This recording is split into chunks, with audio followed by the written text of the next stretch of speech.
மரக்கன்றுகள் நடுவதற்காக இன்றைக்கு ஆரம்பிக்கப்பட்டிருக்கிறது. இந்த ஆண்டு முழுவதும் அந்த பணி தொடரும். திமுக அரசுக்கு மக்களை பத்தி கவலை எடப்பாடி சொல்லியிருக்காரு. அவர் ரொம்ப கவலைப்பட்டாரு, அதனாலதான் வீட்டுல இருக்காரு. அவர் ரொம்ப கவலைப்பட்டிருந்தா அவரே வீட்டுக்கு போறாரு. அதாவது நேற்று எங்களை கேட்கும் போது சொன்னாங்க, எல்லாருமே குறி வச்சு திமுகவை தாக்குறாங்க அப்படின்னு சொல்றாங்க. அவங்களுக்கு இதை விட்டா பேசுறதுக்கு வாய்ப்பு இல்லை, அதனால அவங்க பேசிட்டு இருக்காங்க.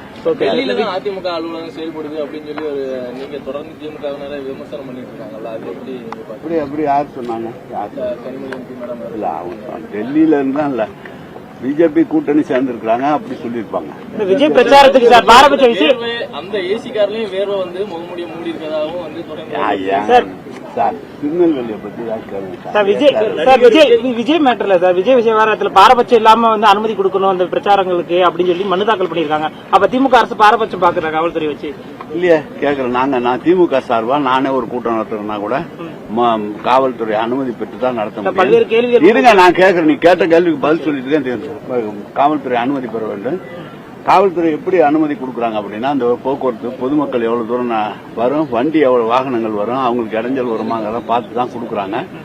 தவிர்க்க முடியாது கொடுக்கும்போது கூட வேற பக்கம் ரூட் இருந்ததுன்னா மாற்றி விட்டு அந்த ஒரு இடத்த கொடுக்குறாங்க. அதுதான் காவல்துறை கொடுக்கறது. நாங்க ஆளுங்கட்சியா இருக்கும்போது நாங்க அப்படிதான் வாங்குறோம். எதிர்கட்சியா இருக்கும்போது எங்களுக்கு பல நேரங்களில் மறுக்கப்பட்டிருக்கு. ஏன்னா இந்த இடம்லாம் பாதிக்கணும், நாங்க அவங்க சொல்ற இடத்துல தான் நாங்க போய் நடத்துவோம். இதான் நடைமுறை. எப்படி போய் நாங்க போய் அவரை போய் இது சொல்றதெல்லாம் இல்ல.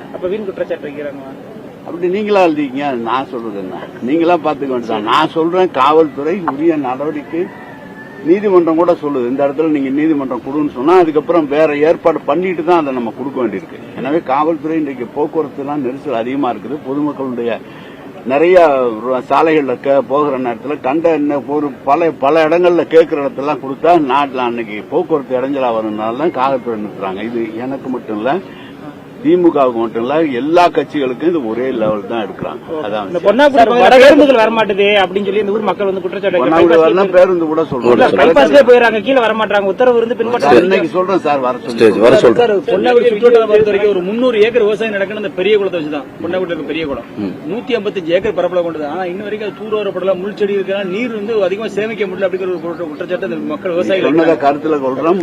இப்ப இந்த தூய்மை இந்தியா திட்டம் மாதிரி அதுக்கு ஒரு திட்டம் இருக்கும், கொடுத்து CSR மாவட்ட ஆட்சியர் விட்டு எடுக்க சொல்றோம்.